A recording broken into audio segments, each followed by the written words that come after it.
Hello, everybody. Welcome to the show. Pleasure to be here with you. I'm Kyle Klinsky. This is Krystal Ball. It's so weird giving an official... Nice to meet you. Do you have to do this every day for Rising when you do the... No, we don't introduce ourselves like My that. name is... You know how we start Kyle. the show. My name is Krystal. We don't do that. We are very official. We do have our little, every morning, gonna have an amazing show for you today. You have the chirpy music. We have our whole thing that we go through. Morning show music. Yeah. Anyways, so we have to trick people into thinking that our politics are standard issue. Yeah, and then we hit them with some truth. Some 57-year-old grandma can watch watching it and feel like, look at the they're going to tell me the truth. Yeah, for sure, because it gives the professional look. They look at somebody like me and they're like, look at this punk kid. Actually, I do wear a jacket and a nice shirt, so... the same thing, yeah. Not really. Yeah, but you're trying to tap into that same, looks professional, so I should trust this person. It's actually an interesting conversation we just stumbled upon. I don't know why I look somewhat official, you know? I don't know why I dress like this, because obviously I could do my show in, a T-shirt.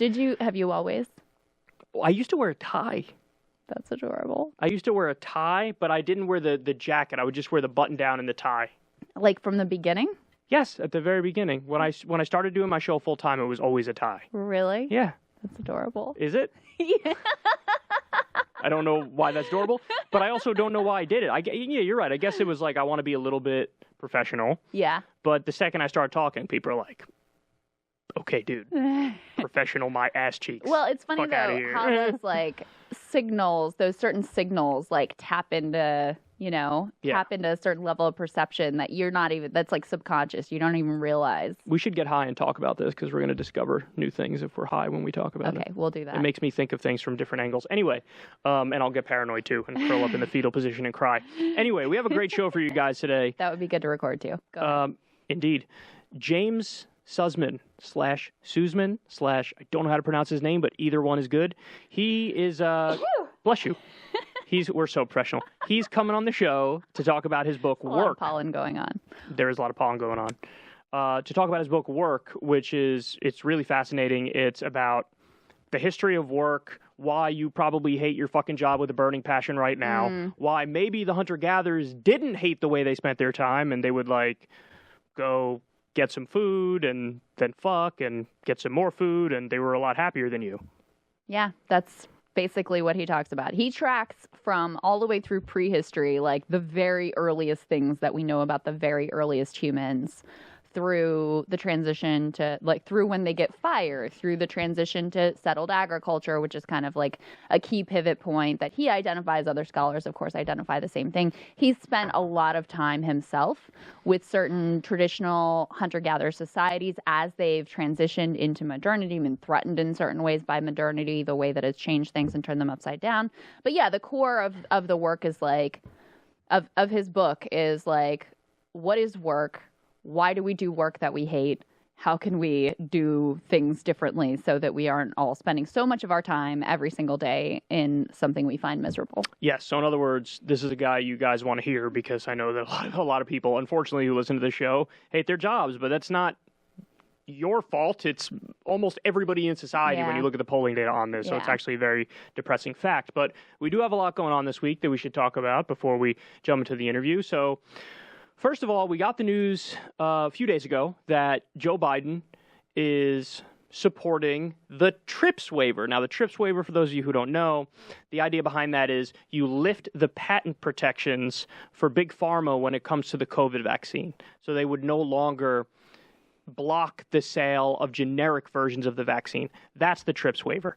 Now, having said that, this is a little bit more complicated because that's not really what the Biden administration said. The Biden administration said they're going to support a waiver, not the actual TRIPS waiver from, it was South Africa and India. They were the ones who came up with it originally. He's not saying we're going to support that. What they're saying is, okay, we're going to go talk to the World Trade Organization and we're going to involve ourselves in the negotiations. So in other words, what that means is, yes, they're going to try to come to some sort of a deal where more vaccines will get more arms. But, my speculation was that I think maybe they're going to try to get Pfizer and Moderna and whoever to get their cut. They might want to give them a percentage of it. You had a theory as well. What was your theory? I don't know. You don't remember your theory? No. You told me your theory earlier. Well, here's a couple of the the barriers. Okay. Right? Mm-hmm. Okay. So first of all, I don't want to be total cynic here. I think the fact that they even said this is significant, and it's a significant break from what the Trump administration did, the Bush administration did, the Clinton administration did. So even just saying the words we're going to support lifting the patent protection is a huge deal in and of itself.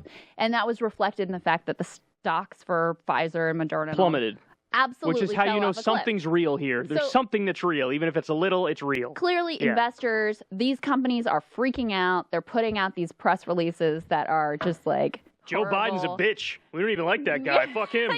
That's basically what they're doing. That's basically what it is. My favorite is all of the healthcare execs who have come out and been like, well, we're not even going to work with you on the next vaccine. Which is like, Pfizer is making hundreds of millions of dollars off of this one vaccine. Like, give me a fucking break. $3.5 billion in 3 months they made off the vaccine. Yeah, so that's their revenue. That's like, I think I saw the stat, that's like making up a quarter of their revenue right now. Okay, so they've made plenty of money, trust me. And taxpayers created the fucking vaccines. Taxpayers created the mRNA technology. Yes, they didn't do it. Freaked down about. So I just want to say, to start with, I think Biden gets a lot of credit for, he had a lot of pressure from within his own administration, from Bill Gates, who's radically on the wild side of this, on the wrong side of this. On the wrong side, yeah. And the wild side, on the wrong side of this. From Pharma has hired every lobbyist that they possibly can get their hands on. They're funneling cash into people like Senator Menendez and others of their allies in Congress, trying to get them to push back. Full court press to keep even this moment from happening. So I want to say that first. But this is not where the story ends. Yeah. There's a couple of things here. So first of all, because we're talking about a World Trade Organization proposal, it has to be passed unanimously. It wasn't just the U.S. that was standing in the way. It was also the EU, Canada, and Japan as well, I believe. But to be fair, there are puppets usually. So that's the question. Right. Does the Biden administration just say, like, well, we're cool with the patent protection waiver, but unfortunately, these countries are staying our way, so, oh, well, too bad, let's come up with a compromise position. And, in fact, Germany has already come out and said that they oppose what the Biden administration is doing The tweet here. was deleted. Hold on. Okay. No, I want to make sure that no, it is true. Okay. Germany's Angela Merkel opposes the waiver of vaccine intellectual property protections at the WTO. So, look, that's number one. Is the Biden administration actually going to put pressure to bear on countries in the EU and Canada around the world who are the rich world who are standing in the opposition to this? That's number one. Number two, in addition to lifting the patent protection, you have to also force these companies to share their technological know-how so that manufacturers around the world can ramp up and actually know how to create these vaccines. So that's the other stumbling block here ultimately. So that I'm actually not sure about, because there may be a lot of outlets that already know how to do it, and they're just being held back by the threat of the lawsuit. See, there's a lot of things. It's tough to separate the reality from the non-reality, because there's so many pharma talking points out there that are just complete and utter bullshit, that they're just trying desperately to come up with anything to sound plausible to try to push back against this. So, for example, the Dr. Fauci thing. I don't know if you saw this. Yeah. Dr. Fauci was like, oh, my only concern is getting shots in arms as fast as possible. And I don't know, maybe this doesn't have that effect if you get rid of the patent protections. And it may take as long as 18 months for, this to actually have the impact and have the effect. Everything I've read indicates that is definitely not true. So in other words, Dr. Fauci was either talking to some pharmaceutical lobbyist who presented himself as some sort of expert, and that guy convinced him that that's the case. Yeah. So he's either a dupe or he's lying on behalf of pharma. So here's what I would say, based on the reading and the research and the experts that I believe who I've been. So first of all, the issue of technological know-how is real. Like, it's complex to make these vaccines, and you would need to share some of the information about exactly. It's not good enough just to have, like, here are the ingredients. You need a little bit of information about technologically how it's made. So that's accurate. The piece that's not accurate is Bill Gates, for example, came out and was like, they wouldn't even be able to do it. And Wall Street Journal directly made the case that basically like, oh, well, these manufacturers around the world, they just couldn't figure out how to do it. Bill Gates said, the piece that's total bullshit. Gates said anybody who can produce these vaccines is already making them. That is 100% false. Completely a lie. What's happening is there's people who can make the vaccine, but they're afraid of lawsuits from pharma because they have patent protection. Yes. They have the intellectual property rights. And if they go to make the vaccine, a generic version of it, they'll get the shit suit out of them. Right. And that's not just like you and I saying the AP identified factories around the world that were prepared to make hundreds of millions of doses if they just had the green light and the technological know-how. Okay, so that's just completely fabricated. But so the question is this just the real core question? Is this the Biden administration under pressure scoring PR points?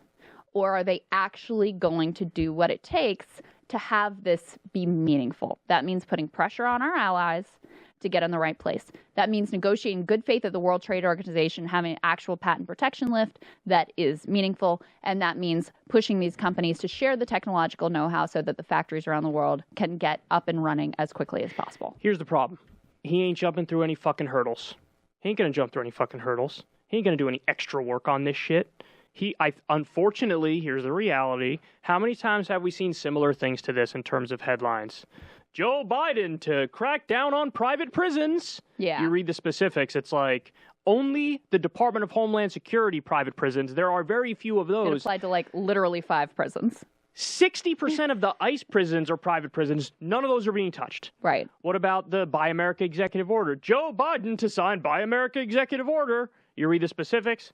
Totally toothless. Yeah. How many times have we seen this play out? We've seen it. But student loan debt elimination. I remember reading the headlines. Joe Biden to eliminate student loan debt. You read the specifics, it's like a couple $2 billion out of $1.6 trillion. Right. It's not even 1% of the student loan debt. And the sycophantic media goes out there. They don't even ask questions. They don't ask questions. They just run the positive headlines. He gets the positive press, and then we move on. Nothing to see here. Nothing to see here. Nothing to see here. Joe Biden's great. Nothing to see here. I'm afraid a similar thing is happening here. Now, listen, I do think he's looking for a middle ground. I think he's looking for something where he could say, yes, create the vaccines, create the generic vaccines. We're going to lift the patent protections. But like I said, Big Pharma basically runs Washington. Somebody wants a fucking cut. That's what I think it is. Yeah. Now, but bottom line is, and you pointed this out, if it's got to be unanimous at the WTO, the fact that Germany already came out and said, no, we're not for it. Yeah. That's it. It's over. So he gets the positive press of Joe Biden's on the right side of this, and then whoever, they may have had phone calls beforehand. I'm going to be the baby face. You're going to be the heel. Now let's play this game. Yeah. Right? But all of them need to agree. And I do want to say, this is the final thing I'll say about this, but it's super important. To not lift the patent protections is fucking genocidal. Truly. We know this will save hundreds of thousands or millions of lives. Yep. And if you say, I'm against it. Why are you against it? Hey, it's the way the law works. The way the law works is to protect the profit margins of fucking Pfizer. I don't give a fuck. I don't even think Pfizer should exist. Nationalize that shit. What do they bring to the table? Nothing. They're just a middleman that price gouges you for medicine that your tax money created. Mm-hmm. Yep. Why are they in the middle to get a cut? What are they, a fucking mafia? And the answer is yes. They're a fucking mafia. And the mafia bought the government. In the healthcare space. That's right. The mafia bought the government. It's not just the U.S. government. It's governments all around the world. And now you're seeing the way it works. But guess what?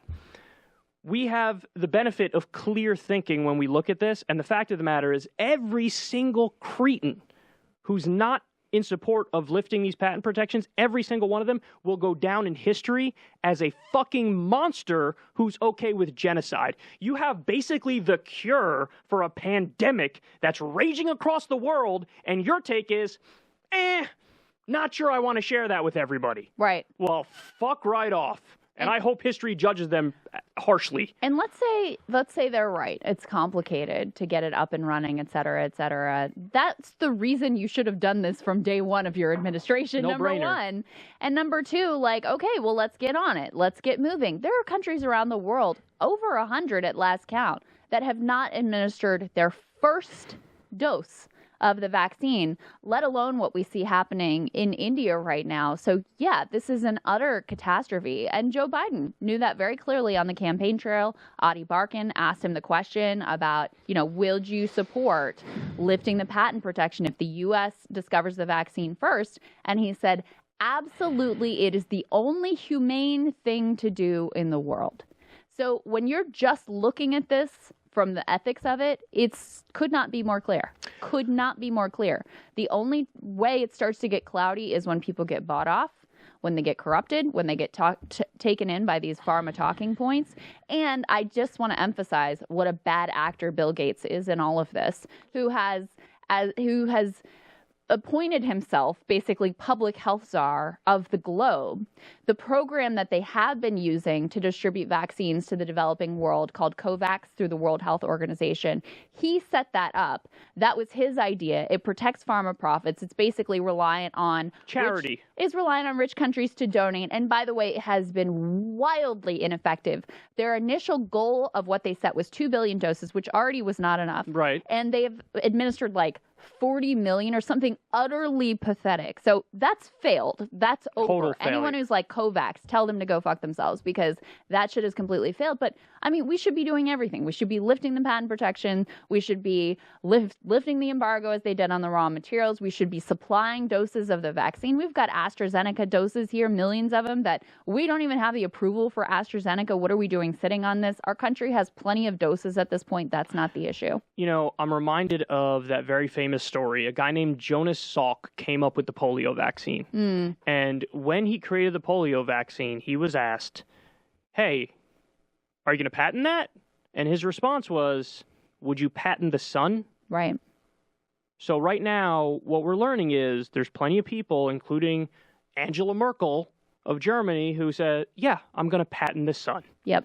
Well, and ironically, Bill Gates working on a potential project to shoot sand into the air to dim the sun at the same time. So I guess he would be on the patent the sun side as well. Everybody check out Krystal's thing on Bill Gates, who is incredible, and it's already got 1.5 million views or some shit. It's kind of incredible. It definitely struck a nerve. I hope for the right reasons, although I'm sure some crazy Bill Gates conspiracists also watched it. But maybe they'll get it on board with the actual bad things that he's doing, not the invented ones. Is you were very reasonable and evidence-based, and there are conspiracies that involve Bill Gates that are just fucking stupid. But then there's plenty that are accurate, and you basically hit on all the accurate ones, which is the most important thing you could do. So no billionaire should have so much incredible power, and it's not just him. I mean, we're talking about Bezos, we're talking about him, Zuckerberg, Facebook ban. They basically buy governments, Crystal, and they run governments. They buy countries for shits and giggles so that they can have a direct hand and stuff. Why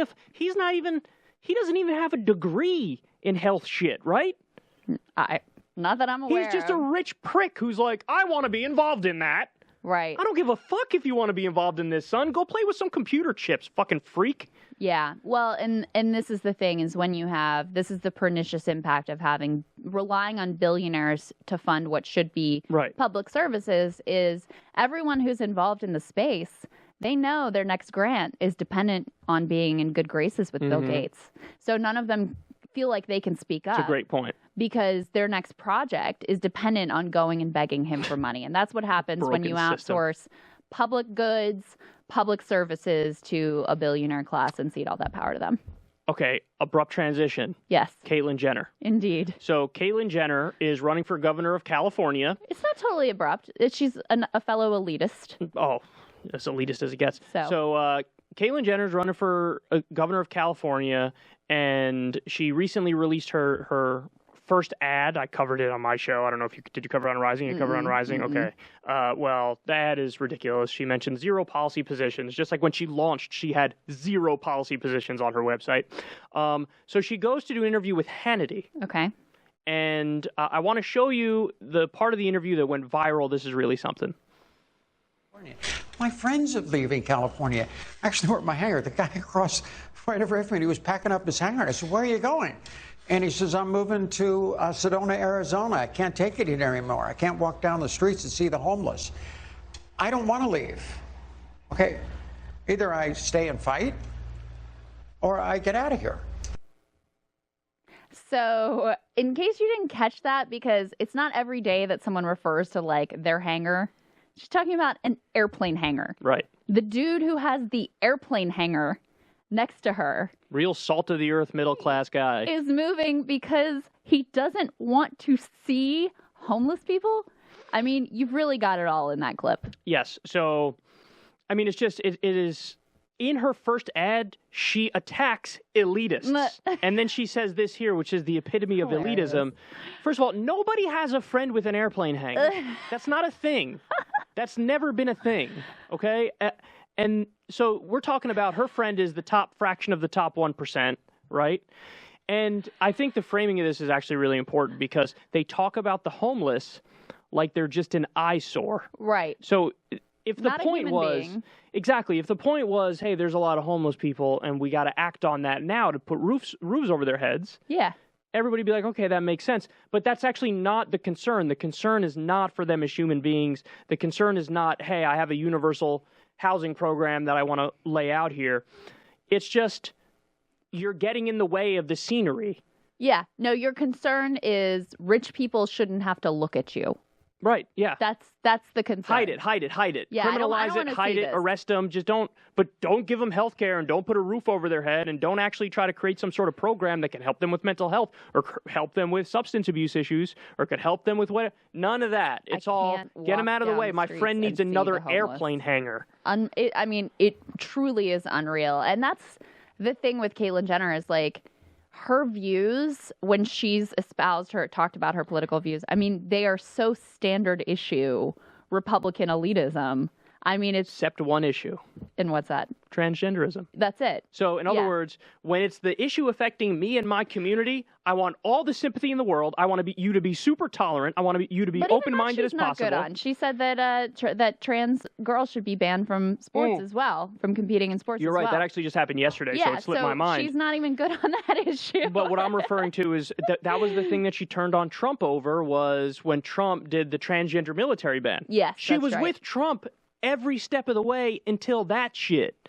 So in other words, drone strikes that kill hundreds of thousands, excuse me. That's a little bit of a stretch. That's the Iraq war and Afghanistan. Anyway, drone strikes that kill civilians. Hey, I'm totally fine with that. Tax cuts that only go to the top 1%. Well, she loves that, of course. Of course. Yeah, but you name it. All the things that he was keeping Guantanamo Bay open, for example. The list goes on and on of the things Trump did that are terrible. None of that is a no-go for her. She supports all of that. The only time she drew the line was, oh my God, transgender people in the military. You turned on me specifically, so now I'm against you. Yes, and Caitlyn Jenner should be valued as a full human being, exactly as homeless people. People That's right. suffering from homelessness should be treated as full human beings, and that is clearly not the political angle that she's taking. You know she's not even for gay marriage. What? You didn't know that? No. She was a very famous clip. I can't say I've done like deep dives in Caitlyn Jenner's political views. I think she was on, it may have been The View. It was some talk show, but she was asked about it and she said something like, I'm a very traditional woman. What? Yeah, she's so traditional that she's trans, but she's against gay equality. Well, she's hired, isn't she working with some of Trump's, Brad Parscale and some That's of Trump's, right, she's worked with the Trump people. And that's why she went on Hannity to try to kiss and make up with the Trump people because they turned on her when she turned on him over the trans issue. Yeah. But that's the idea. Kiss and make up with the Trump people, try to get them on your side. Look, I'm all for outsiders who actually have like outsider politics. But this isn't an outsider, technically. Who's a total elitist. Yeah. Who has the exact same politics as, like, all of the terrible people that have been running the country. Fortunately, it doesn't seem like her campaign is really particularly going anywhere. I mean, she also committed murder or manslaughter, depending on how you want to characterize it. She killed somebody with her car. Yeah. And they got away with it. You want to talk about elitism? Yeah. I said this on my show. If a guy from Harlem named Jamal killed somebody with their car, how do you think that would go? Would they be running for governor and very prominent out there, immediately getting on, national TV? And no, they'd be in prison and they'd probably be serving a very, very long sentence. So apparently in this race, the way that it works, the ballot is going to be like... The jungle primary, right? Yeah, and there's going to be thousands of people on the ballot. Basically, voters have like a phone book that they have to go through. And so I don't think it does not seem like it's a significant threat to She's Gavin Newsom, who I'm no threat. And not just her, I'm saying like none of the candidates who the Republicans are offering have really sort of like, no one has coalesced a significant base of support. There's not one choice out there as the anti-Newsom choice, who again, I'm not like a big fan of, but he's certainly better than Caitlyn Jenner. So I don't think that this is going to be like an Arnold Schwarzenegger kind of a scenario. It seems like it's not a real threat to his place there. She hopes that's exactly what it's going to be. She hopes it's going to be an Arnold Schwarzenegger type moment. But the funny thing is, the people around her just know that she'll be able to, like, she has money and probably garner some money, and so they're going to get paid. That's like the Bloomberg thing. Remember? They care about. Yeah, that was the Bloomberg thing. Bloomberg hopped in. Every consultant in the world was like, let me tell you something, Hobbit man, you're going to win this thing. Exactly. And he was like, am I really? Here's $1 million. Right. That's right. Keep giving me money. Oh, look, we have a poll that has you close to the top. Could I have another $1 million? Yeah. Well, that happened with Tom Steyer as well. Steyer. Right. It did. Yeah. And remember we didn't we talk here about that the people who spent the most money in politics? It was like a small group of billionaires who'd given like 1 in 13 of all the dollars in politics. And number 1 was Bloomberg and number 2 was Steyer on their embarrassing. How much money did Bloomberg spend? I want to look this up in real time. I think it was like maybe $700 million, I'm going to say. My God, Bloomberg spend on his presidential campaign. I've looked this up before. Yeah, on his presidential campaign. What was it? $600 million? In the fourth quarter of 2019, Bloomberg spent $188 million on his presidential campaign, including $132 million on television ads, $8.2 million on digital ads, $3.3 million on polling, $1.5 million on rent, $757,000 on airfare. Oh, no. Overall, found it. Mike Bloomberg spent more than $1 billion on a 4-month presidential campaign. God. Now, let me tell you something. This alone is the best argument I've ever seen to tax the fucking billionaires, take that money, give people health care, give people college, give people paid time off. Don't give me this bullshit about Mike Bloomberg earned that money. Gosh golly, Papa, he sure did. He didn't earn Dickie McGee's axe. Well, and what does this do? And then he stiffed his workers. Like, you spent just like Trump did. $1.4 billion, and you can't spend a little bit more to like actually make good on the promises you made to your workers. That's what Trump did. Remember when Trump was in New York? There was this big article that came out. People, electricians, all regular middle class people who were working for him were like, "The fucker stiffed me. I did for one of his ballrooms at his hotel. I did this. I did that. I got a fucking invoice for this. He stiffed me." I think it was in New Mexico, the rally they did there, the Trump campaign rally that they did. They had to send a bill to collections because with the campaign, they didn't even pay. I mean, sending a bill to collections. And they had money left over, too, that they never even spent during the campaign. Talk about a grifter. They did the fundraising for the Stop the Steal shit. They kept telling their people, we're going to change this election result. Give us money. We got to do all these lawsuits and stuff. And then if you read the fine print on the fundraising, it was always like, you have to give over $5,000 in order for any of the money to go towards that. Right. Spent very tiny bit of it. That's right. And obviously it was all bullshit. Like, they shouldn't have been spending any money on any of it. They lost every case. Totally lie to people. They did the same thing with the Georgia Senate races. Mm-hmm. They claimed to be raising money for that, and it wasn't going to that. It was going to Trump's PAC, which he, of course, has tons of discretion. He can spend it at Trump properties. He can hire his people, all of that crap. Well, that's one of the underreported scandals when he was president, too, is that he kept redirecting official U.S. government business through his hotels. Right. There was a big story about how that happened. I think it was in Scotland at one of his golf courses. He made Secret Service people stay there, and it was like an hour and a half or 2 hours out of their way. And he would just say, no, stay there. And then he cut himself the check at the end of the day. Disgusting. Absolutely disgusting. Anyway, speaking of not disgusting, we have an amazing guest today. That was a lovely transition. Was it? You know what doesn't suck? You know what's a good thing?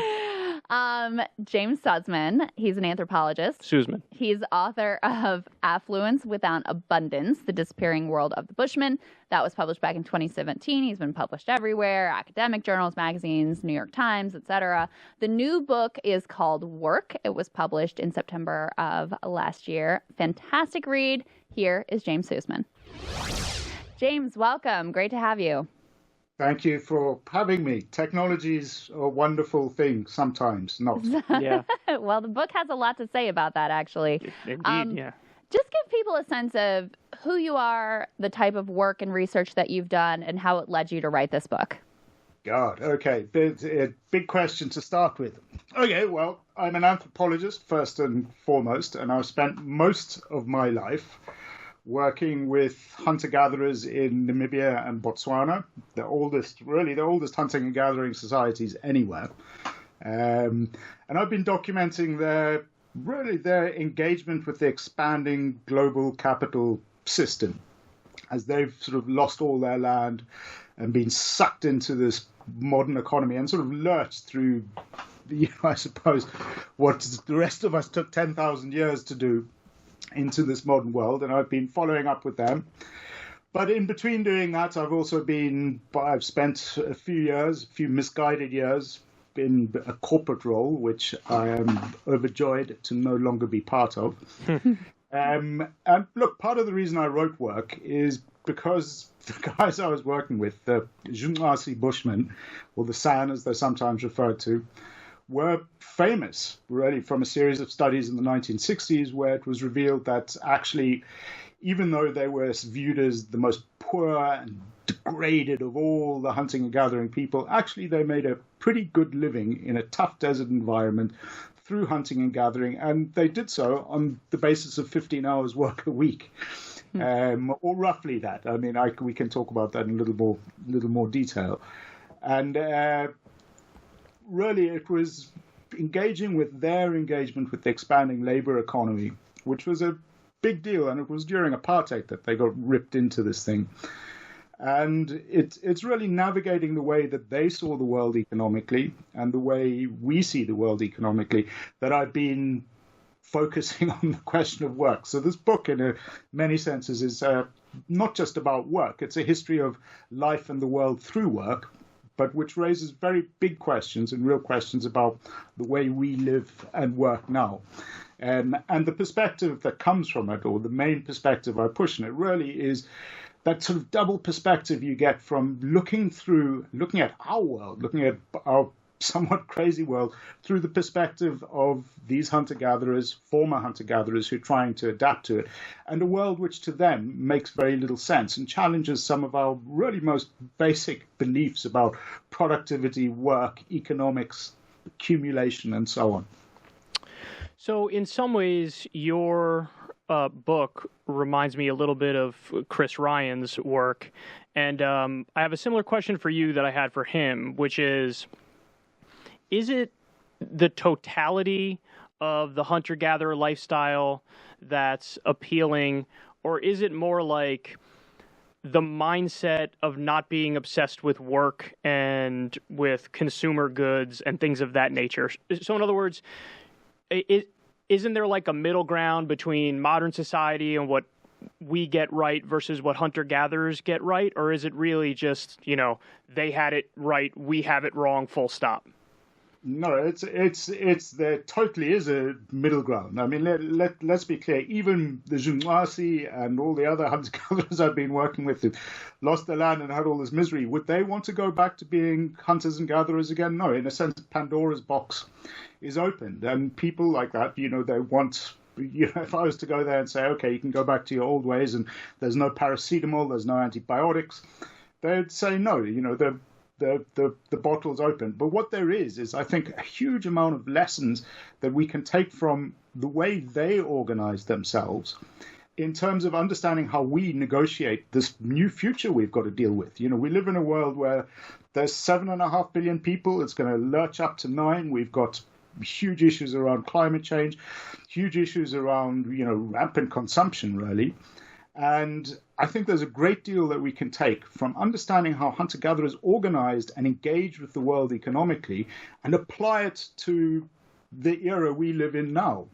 And they were able to make do on having very scarce resources and living reasonably well. And they did it because of an entirely different mindset, but a mindset which I think we would do well to adapt in order to make the best use of this kind of extraordinary material prosperity that we've won ourselves, And certainly in terms of how we adjust to the big changes we're faced with now, I think there's an awful lot that we can learn, and an awful lot that we can think about. And I think the other really important thing that they do for us is they challenge. We tend to think, you talk to anybody, why do we work? Why do we accumulate stuff?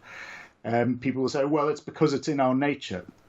Hunter-gatherers actually raise some fundamental challenges about what we often ascribe to being human nature and behaviors. And from that, I think we can learn and liberate ourselves to actually start imagining totally different futures for ourselves, ones that are far more sustainable, ones that are far more equitable, and hopefully ones that bring people greater quality of life. So let me ask you a really basic question. What is work? Did traditional hunter-gatherer societies see what they were doing in order to survive as work? And where does our sort of modern definition of work begin? Okay, well, this is that's another $100 million question. Every society on Earth has a concept of work, to the best of my knowledge. It's one of those things that is universal, like the idea of everybody has a concept of love or friendship or affection. Work is something that exists. So the Zhengwasi, they had a word for work, just like we do. They had a noun and a verb. For them, it was called kwasi and kwa.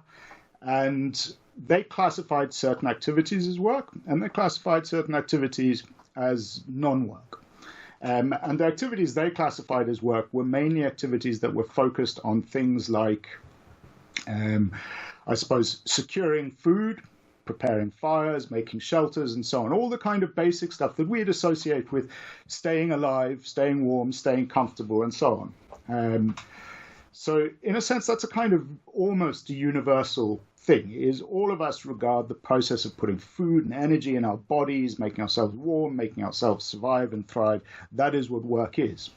But when you start looking cross-culturally at what kind of behaviors, what sort of things we classify as work are, then you start getting into trouble, because people in different places have very different ideas about what work is. So, for example, the Zhengwasi, when I went back there after the birth of my first child and I was whining about what hard work childcare was, they thought I was ridiculous.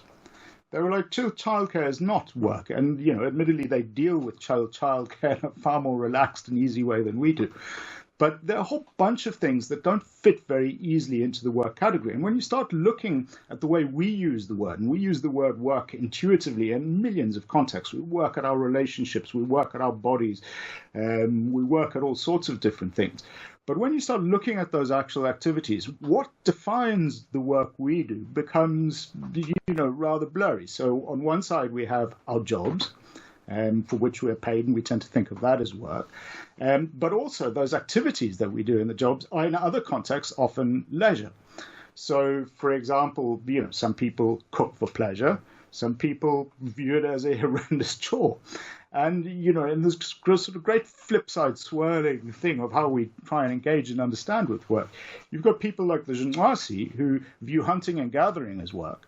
But we view hunting, or when I say we, I mean in the sort of broadest Western sense, but it's hunting in the United States is a pretty expensive leisure activity for a lot of people. It's a pleasure. They do it to relax and unwind, same with fishing and so on. And the Zhengwasi view that as work. So you end up with a sort of very diffused space. So what we've emerged in, and there's a whole long history behind this to do with agriculture, but we've developed this whole series of ideas about work as a virtue, work as something that needs to be done. Idle hands are a terrible thing. And talk a little bit though about the roots of that and how that shift starts when human beings start to move into settled agriculture. That's right. Okay, well, let me give you the quick spiel about hunter-gatherer life. So hunters and gatherers tended to live with what we'd call now, as anthropologists, we call an immediate return economy. And that means an economy where pretty much all the work people did was focused on meeting their immediate needs. They weren't obsessed with acquiring more stuff than they needed in the short term. They weren't obsessed with scarcity. This idea of scarcity, it sits anybody who does a first-year economics course at a school or university will end up being told in that first class. They'll be like, what is economics? It's the science of scarcity and how we distribute scarce resources. Why are resources scarce? Well, resources are scarce because human beings, through the tough mill of evolution and through the scarcity endured by our ancestors who lived nasty, brutish and short lives, became obsessed with accumulating more stuff because that's how we manage risk. So having food today was only a sort of spur to have food tomorrow. And that's the economist's idea of it. But with hunter-gatherers, actually, they thought completely differently. They tended not to view their environments as scarce. They viewed their environments as provident, as giving, as generous. They could sometimes be tough, for sure, and they certainly endured occasional tough times. But on the whole, they were confident that they could meet their needs for that day, usually on the basis of a few hours of spontaneous effort, and sometimes no hours of spontaneous effort. So they had this very much this immediate return economy. Pretty much all labor effort was focused on meeting their needs, what they needed for that day.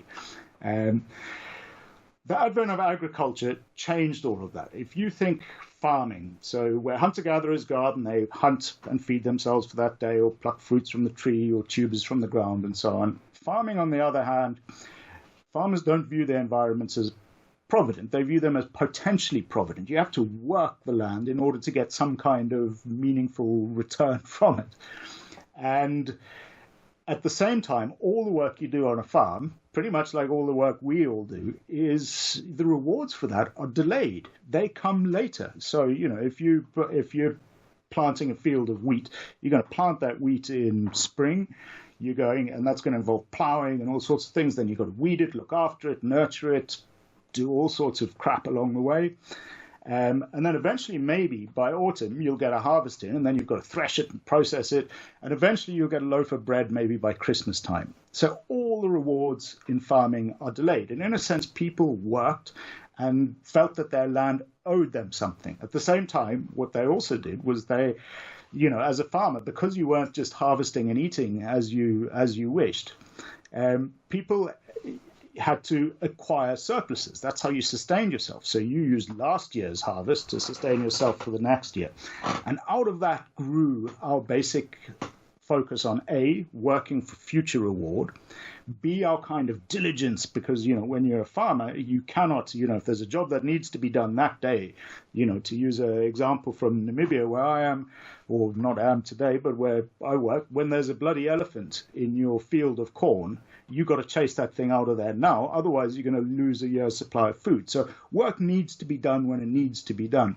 And it brought about an entirely different sort of framework and way of thinking about work.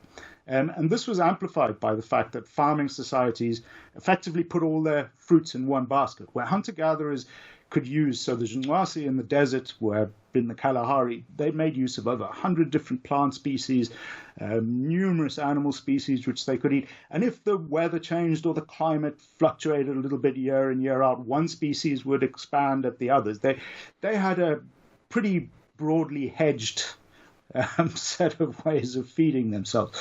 Farming societies, on the other hand, depended on one or two high-yielding crops. And if those crops screwed up, if there was a drought, a blight, an elephant, plague, a fire, a flood, then everything got wiped out. So these became societies absolutely obsessed with risk accumulation, creating security. And that's really the basis of our working life now, I think. That's the kind of inherited culture that's shaped modern economics and its absolute focus on scarcity. The problem is, of course, that now we live in an era where things aren't scarce at all. So let me play devil's advocate for a second. If I was going to try to make the case for the puritanical work ethic, the ideas of work as inherently virtuous, I would say it's an attempt to make sure that we're okay for the rainy day. When there's a storm, when there's a drought, when there's whatever issues, you want to make sure that you get ahead of that.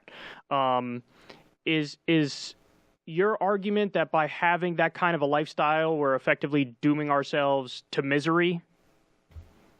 Well, Look, during the agricultural era, it was essential.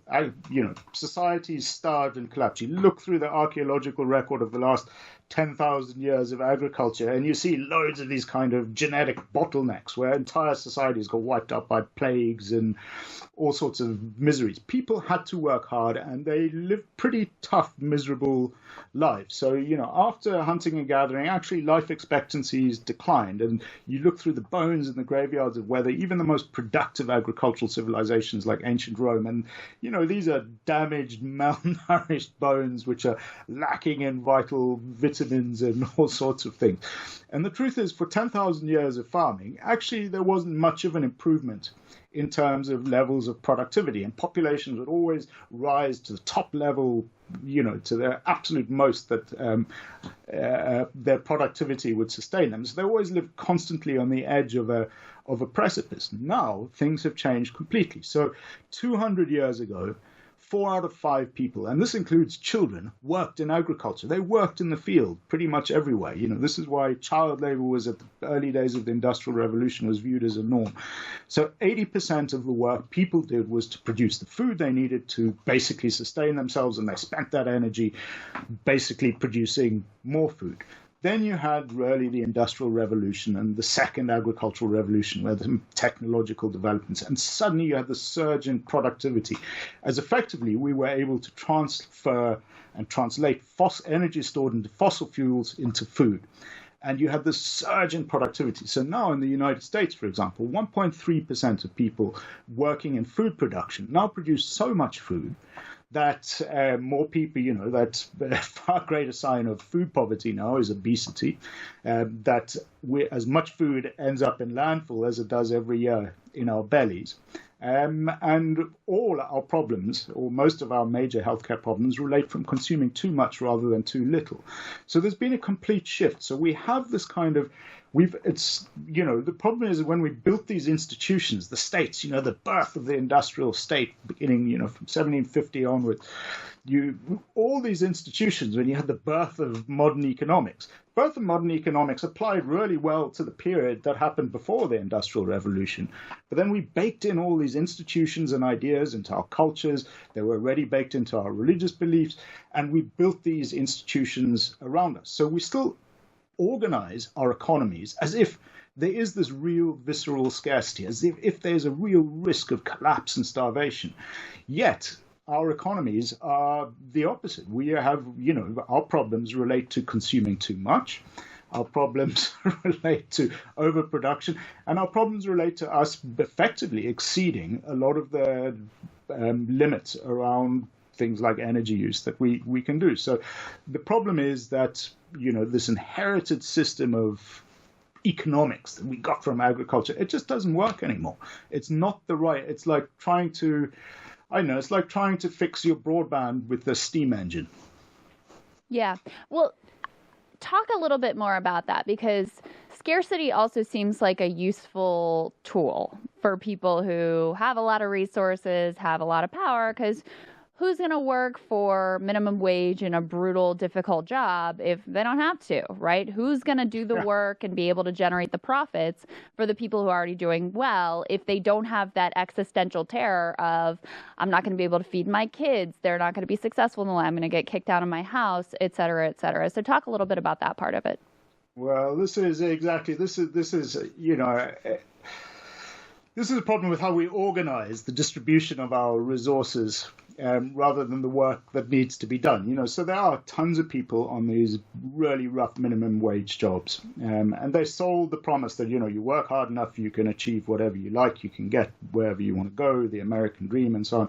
But the truth is, we all know that really the people who work the hardest doing 2 jobs at minimum wage have no chance of actually ever establishing or producing enough wealth for themselves to achieve the dream of great wealth. They're sort of stuck. They're stuck in a loop. And that's partially because our economies have shifted a great deal away from labor. There used to be this kind of one-to-one relationship between labor and effort and reward. Certainly in farming cultures, the harder you worked, the better you ate as a general rule. And ever since industrialization began, that equation has shifted apart. And ever since the digital revolution began, it's gone completely off the wall. So what you end up having is you have a system where effectively, most wealth takes the form of now technology. In a sense, it's we live in a hugely automated, very technology-intensive spaces where most of the real grunt work is done actually by machines, like the one in front of us, which is, we're talking on Skype, and in order to get these images from one to another, there are calculations happening every second, billions of calculations happening every second that would have taken, 50 years ago, 10 office fulls of accountants 10 years to do, just to make this call possible. So you have this sort of growth in technology, and that makes the economy much more capitalized. So our economy is based on actually having a startup capital, the tools, the mechanisms necessary in order to do that. And this is for the productive economy side. And by having it that way, you end up with a system where effectively labor becomes increasingly marginal. So this is what, J.K. Galbraith was talking about in the 1950s when he wrote The Affluent Society. He was saying that he used the economic term, the marginal utility, the actual value of the work we do is pretty minimal compared to the work that the machines that we organize do.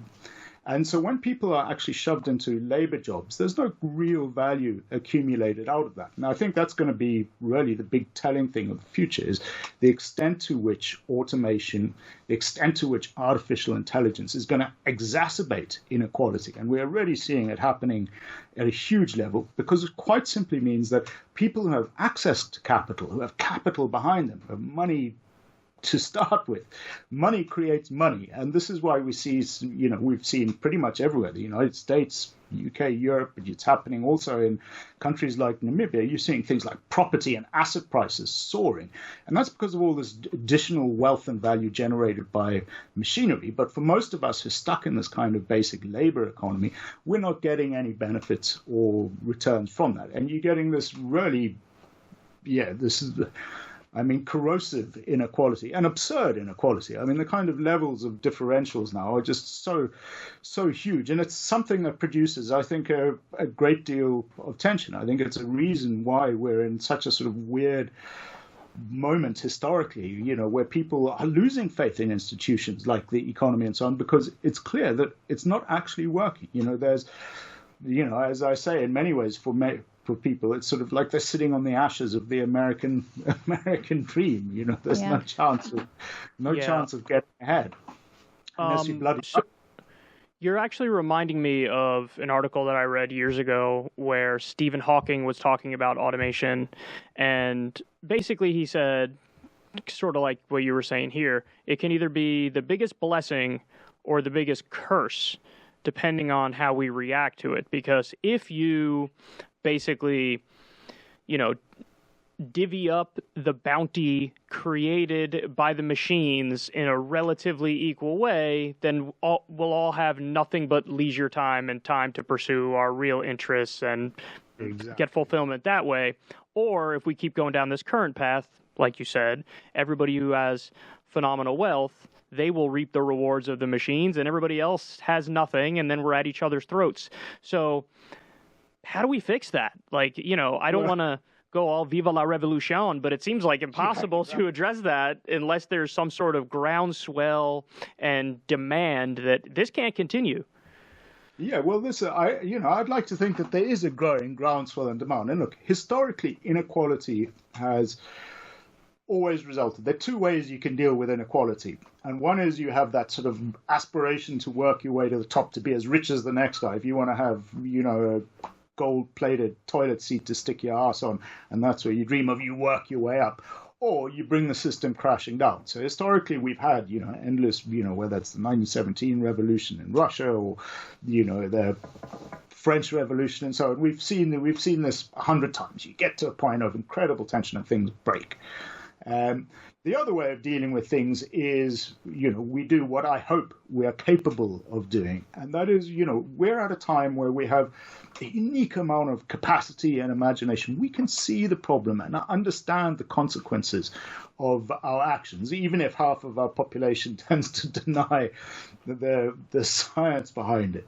But we can see and understand what we do. And so that puts us in an incredibly privileged position to say, look, we can experiment and find new ways of working around things. We can find new ways of trying to solve these problems. And as you say, there is, I think, almost a sort of a utopia waiting for us. This is what John Maynard Keynes predicted in 1930 when he predicted the 15-hour work week by now. It was because we'd have ushered in an economic utopia where wealth creation, just wealth for wealth's sake, had fallen out the window because everybody's basic needs were met. And we as a society, certainly when I talk about Western societies, and actually I think globally, if we're a bit more equitable about it, we have the resources to, one, experiment with how we organize things without producing severe costs for individuals. We've seen over this last year that, a huge amount of people haven't done a great deal of work because of lockdown, but actually everything's gone fine. People have had food, and when people have gone hungry, it is because our systems of distribution are crap. Mm-hmm. Our systems of sharing, our social support mechanisms, and so on. We are so wealthy at the moment as a society that we can actually afford to ensure that everybody's basic needs are met. And what we also are able to do is we're sufficiently wealthy that we can afford to experiment with different things. And, I think this is the problem. We keep thinking that we need ready-made solutions for the world. We expect our politicians to show up. Well, if we do this, if we build a great big wall, we're going to fix that. If we Brexit Britain, we're going to fix that. What I'd really love to see is a sort of willingness and an openness to experiment with new ways of organizing our economic and our working lives, and likewise our political lives, in order to start addressing what we know are these big problems that are looming. We cannot keep consuming and producing as much as we do now. It's not only unhealthy and misery-making for lots of people who are stuck in bullshit jobs and, just really sort of turning the hamster wheel of growth growing. So there are absolute reasons that we've got to adjust to this. And we have the resources to do it. And I'm really keen to actually start seeing some big and brave experiments. And in a strange way, I kind of hope that this pandemic, if there's a silver lining to it, it's pushing us towards that recognition that we have the means, we have the ability to start these kinds of experiments. And we have to embrace it like I suppose, an engineer or a scientist. We have to be prepared to learn from them and engage with them. And, so for me, things like universal basic income are an experiment that we absolutely have to try. I mean, it's idiocy that we haven't. And in fact, I kind of wished, we'd started last year. Yeah, well, in the U.S., I really feel like the fact that people got direct checks from the government a couple of times and that it worked and it was such a direct hit to their bank accounts, I do actually think that that was tremendously powerful in changing what's possible in American politics. Talk, though, a little bit about less of the structural barriers and some of the maybe psychological barriers. We were moving in the direction, and the assumption of Keynes and others was the wealthier the society becomes, the more leisure time people are going to enjoy. But in fact, that's not what has happened. People work more and more and more. They're always chasing the next thing, whatever the ads are telling them that they need that is now essential to their life, even though it's not really essential to their life. You track in your book an epidemic of people literally working themselves to death. And this isn't to meet their basic needs of food and shelter and water. It's to try to acquire either status or those consumer goods that they feel like they need in their lives. So if people had the option of leisure, would they even take it? I don't think they would, but I think people would learn about, this is what's interesting is, when we go, in the book I spend, lots of people told me, I spent far too long talking about People are like, I've read the first 300 pages of this book and we're still in 200,000 BC. We evolved to work. I mean, there's this amazing story of human evolution going back millions of years, which is a story of us becoming a creature which is capable of applying our minds and bodies and needing to apply our minds and bodies to things that stimulate us, to find meaning. So you look at things like some ancient stone Culean hand axes created 800,000 years ago by Homo erectus somewhere in southern Africa. And these are objects of beauty. You can see that the person who made the thing was in love with making it, that they got the joy in work, the joy in doing, which all of us do to a certain extent. We all feel, lots of us in our jobs, we actually don't get that kind of joy that we get from work. So we sort of do our shit job, and then I hope I'm allowed to swear, by the way. Yes, you are. Good. We do the shit job, and then we go home and we get pleasure from woodworking, fixing a car in the garage, doing work which gives us that kind of fulfillment, that feeds that intrinsic need that we have. And my sense is, and again, this is, I think, what Keynes was talking about, and also Oscar Wilde and various others, Bertrand Russell, that when we have this kind of automated economy looking after our basic needs, it provides the space for people to do what they're good at and what they want. We do work. During lockdown, people who couldn't go into work, in Britain, for example, you couldn't give flour for love or money in the first months of lockdown. Because everybody had become a bloody home baker. There was sourdough, the smell of sourdough in these silent neighborhoods was extraordinary. And it's because we do stuff. We like to do stuff. So, if we're given the space to do it, then we can do it. And I keep thinking of, I think back to student, I keep thinking of the number of brilliant musicians, for example, who should have been making music to contribute to the world, who ended up having miserable time working at McDonald's all the time because they weren't looked after.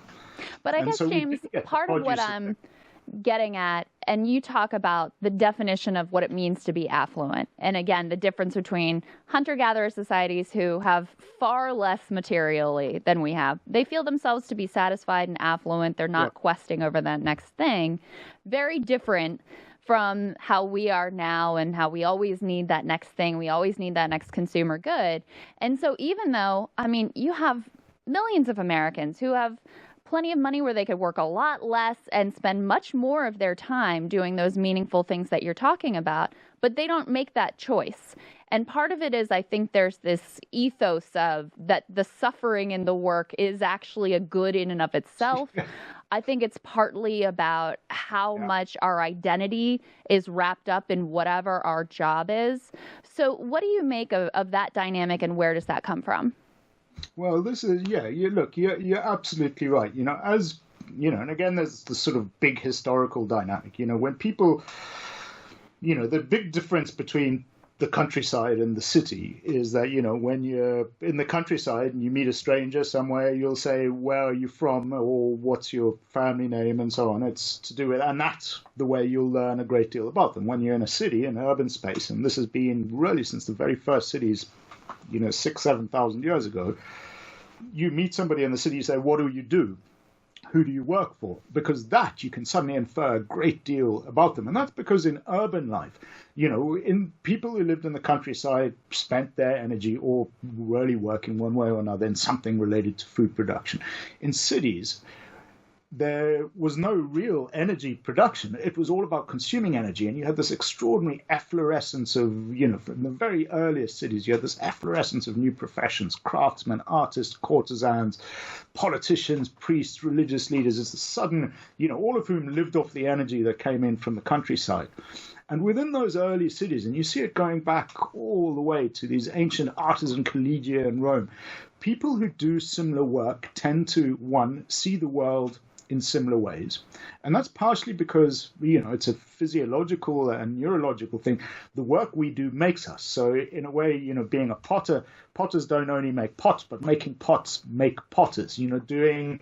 Doing the work actually creates and reshapes you. And you find community with people who do similar kind of work to you. You understand them. You understand their language. So when I'm with other anthropologists who've gone and lived in faraway places, there's an instant rapport because we feel that we've been through something similar together. There's a degree of understanding. And it's the same with any job, whether it's a butcher, baker, candlestick maker. People have that kind of community of purpose. So it produces a kind of identity. Now, the truth is, in the last century, because we've had really machines have taken over all these what were once highly focused trades. I mean, there's a handful, from musicians and artists and so on who still do it. But, a lot of us, certainly in the, I suppose, urbanized world, all do very similar jobs. We'll shuffle paper about, we'll pass memos and we say very clever things to one another and we sort of do profit loss margins. And that's why, somebody who's a senior manager in, let's say a mining company will often transfer very straightforwardly into a healthcare company because senior management is just senior management. It's not very, and so what you've had over the last century is people really beginning to sort of align their identities almost to their workplaces. This is where we talk about corporate cultures. And, in cities, there is that absence of kind of rootedness that we try and grab something around us to make community. And humans are, we're still caught up in our evolutionary history. And our evolutionary history tells us that we're actually well adapted to sort of make and organize and feel comfortable with having a micro community of 150 people or so around us. And, so we build that community. And because we spend all our time in work, and we spend more time with our colleagues at work than we do on the whole with our families, that becomes, in a sense, part of our community, our identity and our being. And because all these big institutions, these economic institutions like having a job, having a pension, and so on and so forth, have all reinforced that, we've now become this kind of culture where, our job is our identity. But I think, again, this is something that's now beginning to break down fairly substantially.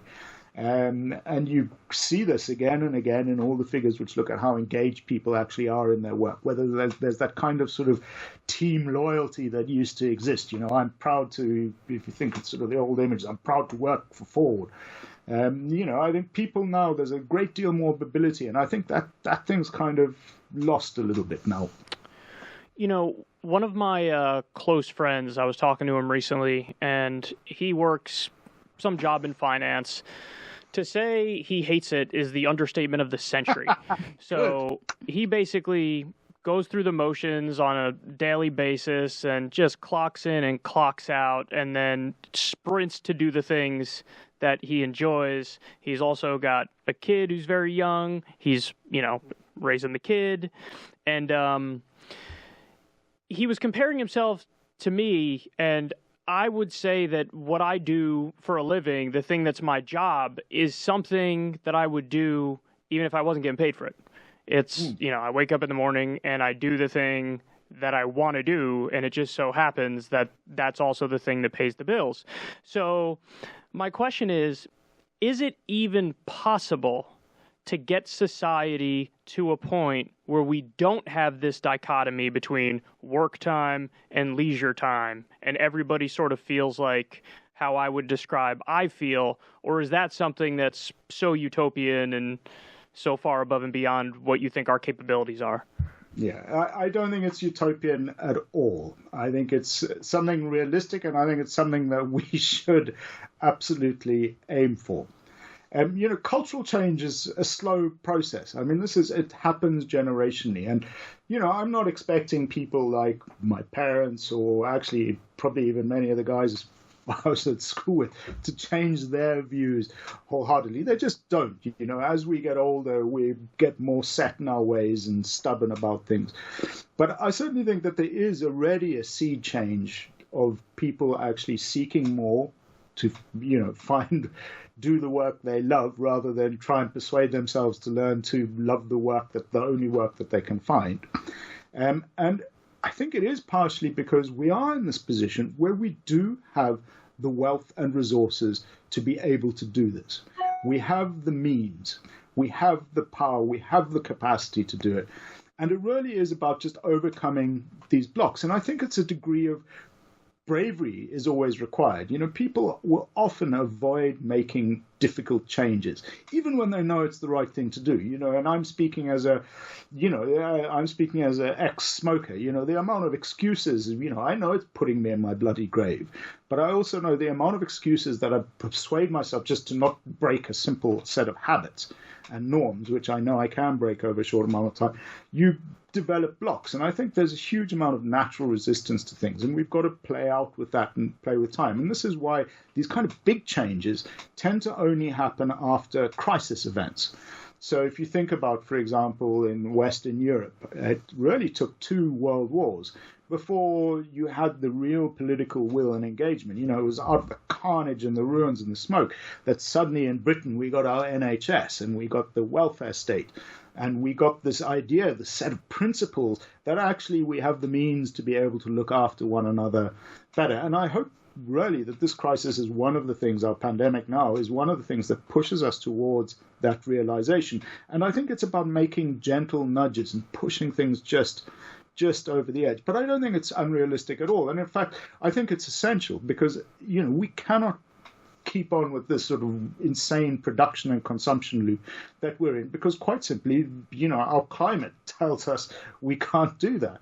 The risks are too high. We're really now at the point where our productivity at all cost mindset risks cannibalizing the very wonders that, 10,000 years of hard work, misery and chaos and war have won us. And this is, again, where I keep saying, look, hunter-gatherers managed to do this. We can certainly engage with that change in mindset, and we have to. I mean, we may talk about it as utopian, but the alternative is that we're kind of screwed.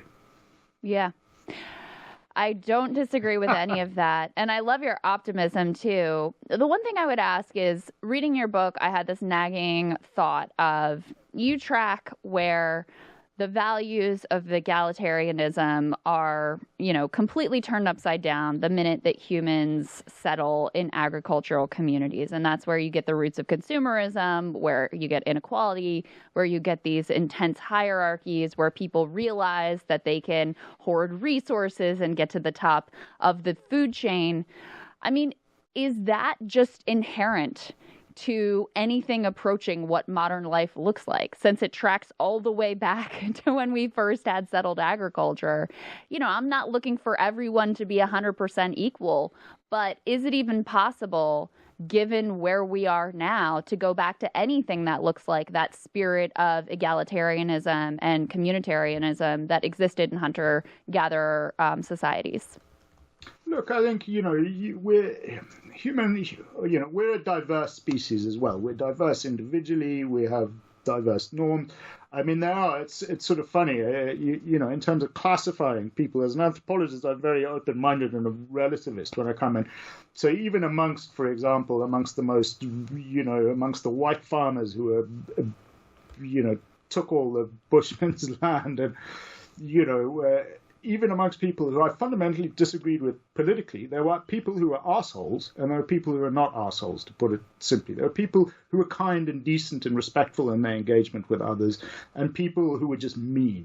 And I think we've got to accept that in life, the mix between genetics and socialization and circumstance will throw up people who are difficult and, not wanting to play the collective game. But I think on the whole, most of us have evolved. And I think this is very much part of our being. We've evolved to be a highly cooperative species. Humankind's expansion across the globe and the extraordinary impact we've had is very much a function of the fact that, together we are worth so much more than the sum of our parts. And, we talk about competition and so on, but actually, most of the time we're pretty cooperative species. And when things really are in collective interest, I think on the whole, most people are prepared to engage and do it. The difficulty is, again, we have these kind of cultures of entitlement, and, it's very difficult to take things away from people once they have them. So it's like once you give somebody a tax cut, putting on a tax rise again is something very difficult to do, because suddenly people feel like it's a right, what was a temporary privilege. Yeah. So, yeah, look, it's bloody hard. I mean, I don't know how to change the world, but I try hope that you make people think and engage. And look, the recent shifts with your administrations have give some cause for hope. Yeah, tiny as they may be, yes. Bitty.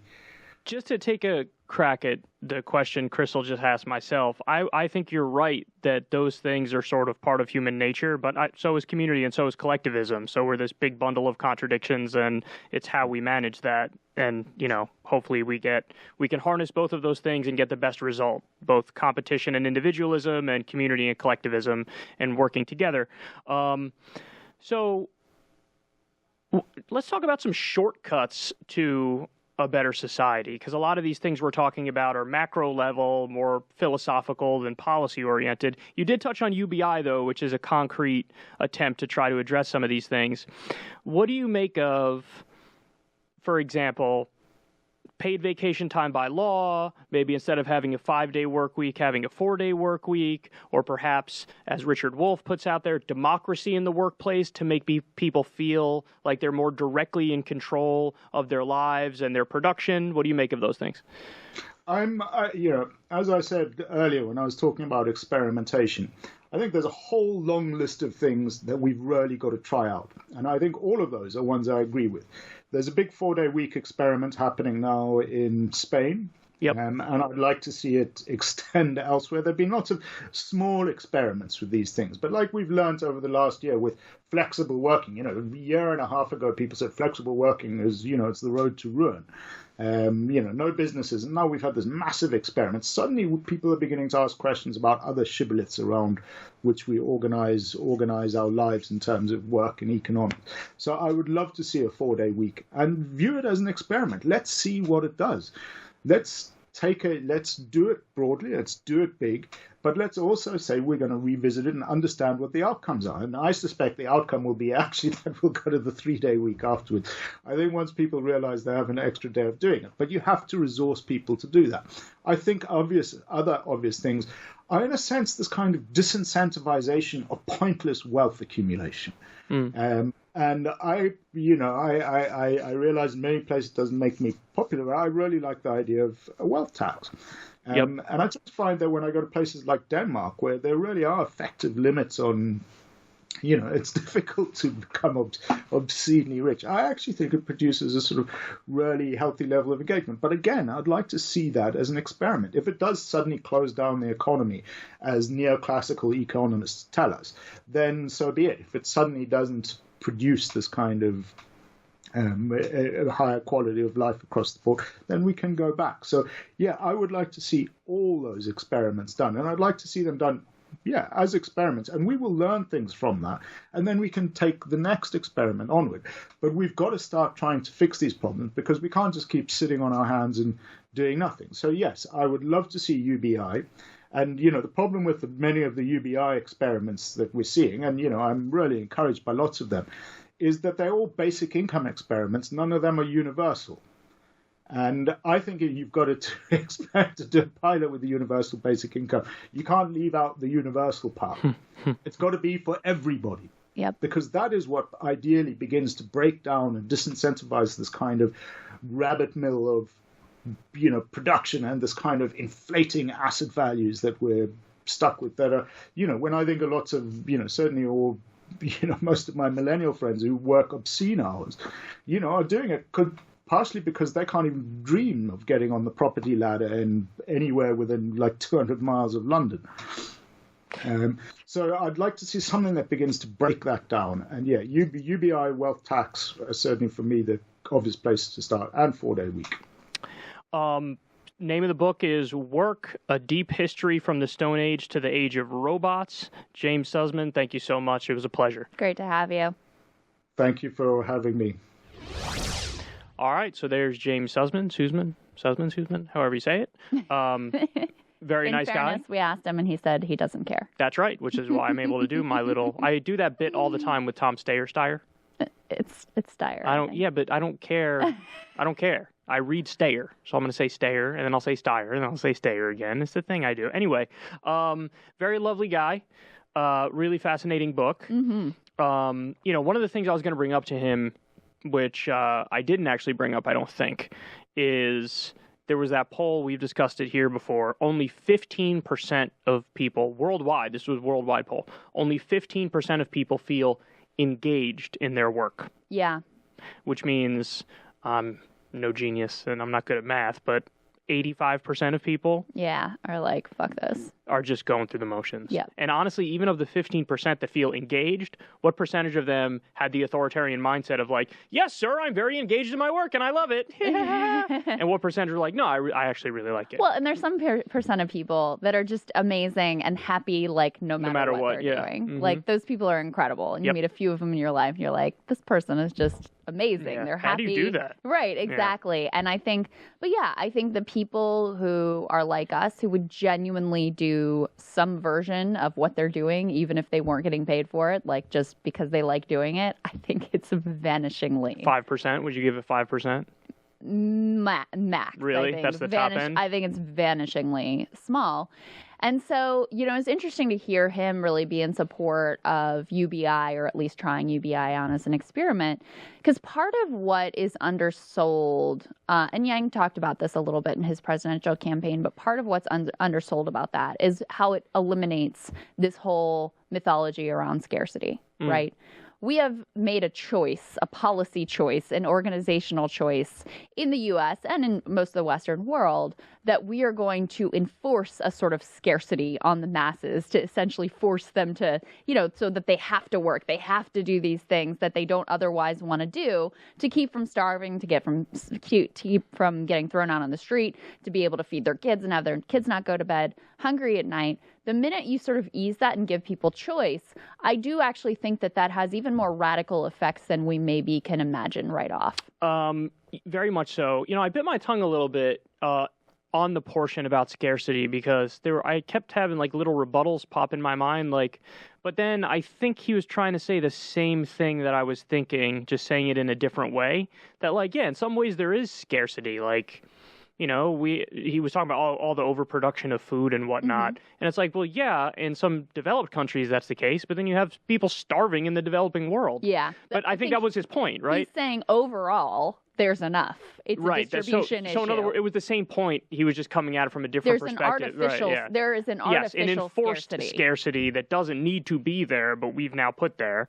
But so let me ask you, would you say then that the fact that 85% of people, at the very least, apparently dislike their job, hate their job, isn't that like a crisis and arguably one of the biggest crises we face? I would say so, because it's not like work is a little thing.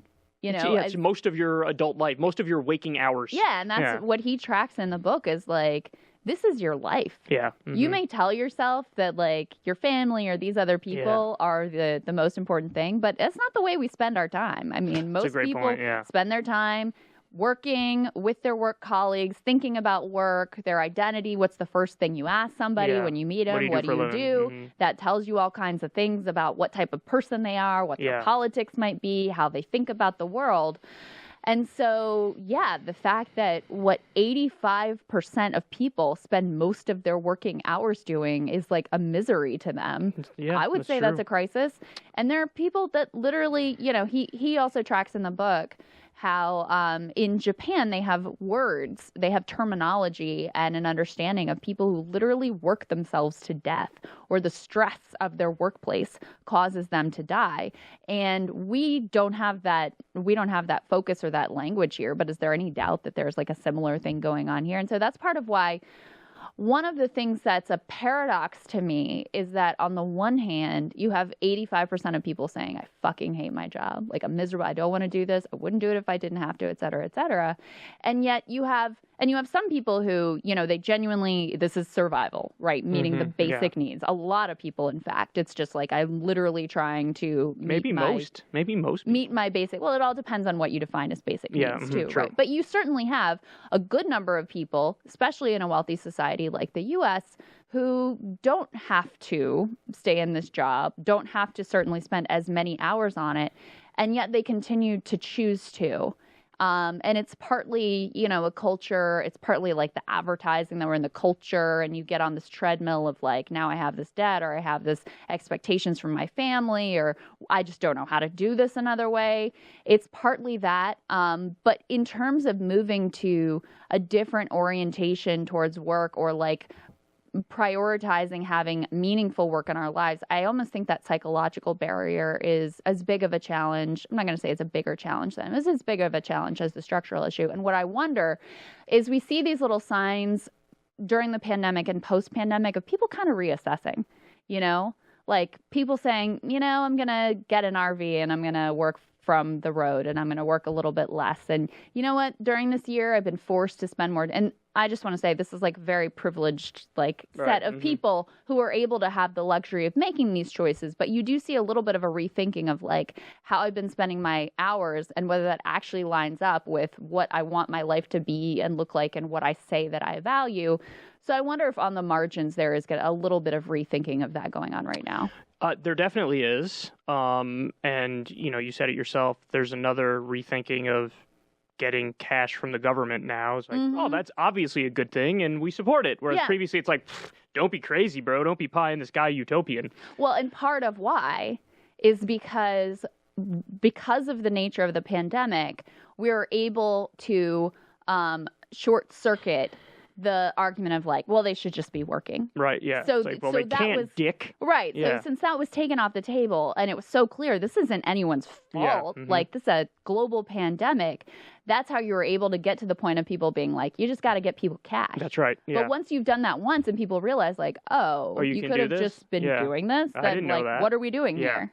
So, but to go back to what we were just talking about, to what extent are we proposing Band-Aids, and are the Band-Aids sufficient, and to what extent do we really need to like sort of rework the entire thing? Because, so here's an example of Band-Aids. We brought them up to him, but an example of Band-Aids would be paid vacation time by law. Let's just pull some time frame out of our ass. A month paid vacation time by law.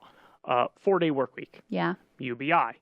These are all like, okay, the system is what it is. We have to, we have to coordinate with the reality that we're in. So here's what we're going to do, sort of like short-term fix and see what happens. But like more long-term fix, maybe, maybe not. I don't know. I'm asking you to see what your thoughts on it are. Is, the Richard Wolff approach of like, will people actually feel more empowered, more fulfilled, more happy if there's democracy in the workplace and you get a hands-on approach? Or if, more people become their own, whatever you call it, sole proprietor, where they run their own thing and make their own decisions. You know what I mean? Yeah. And is that even enough? Do we need to go beyond this idea of separating leisure time versus work time? Do we need to go to a more European mindset where you don't necessarily define yourself through the work that you do? You know what I mean? Like, what are the Band-Aids enough? And if they're not enough, then what is enough? What can get us to the point where people will really feel a lot more fulfilled and will feel like, they're not just wasting their time on the hamster wheel for their entire life? I would dispute the idea. So some of those things I think are Band-Aids. Like which one? Which things? Paid leave.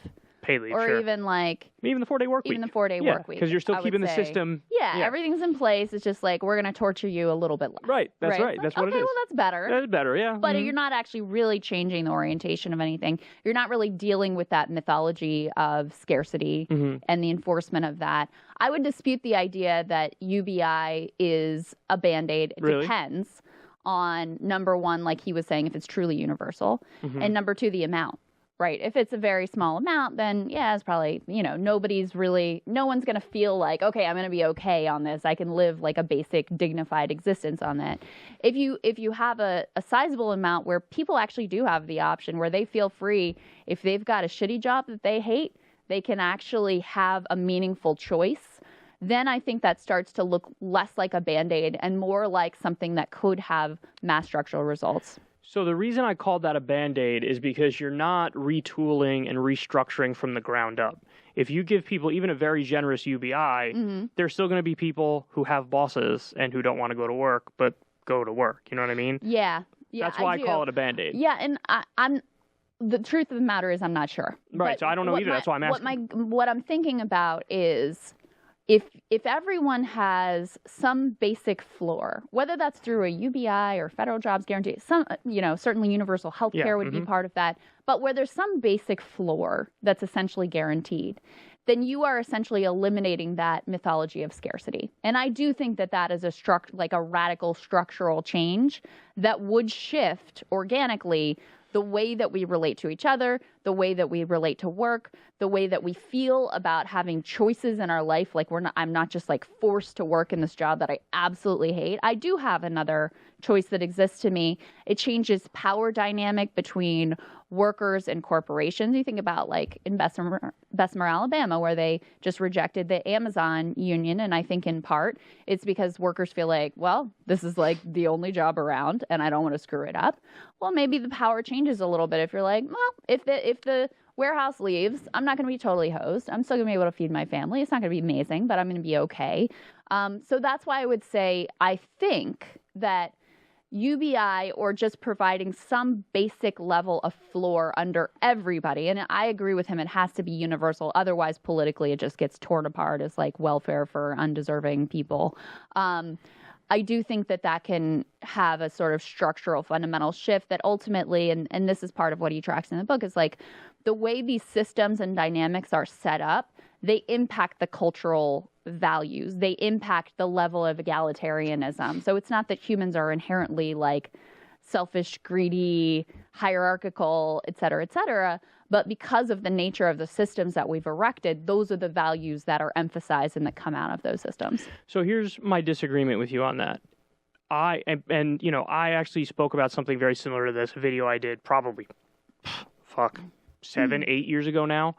It was titled something like, "Here's when I'll become a conservative." Okay.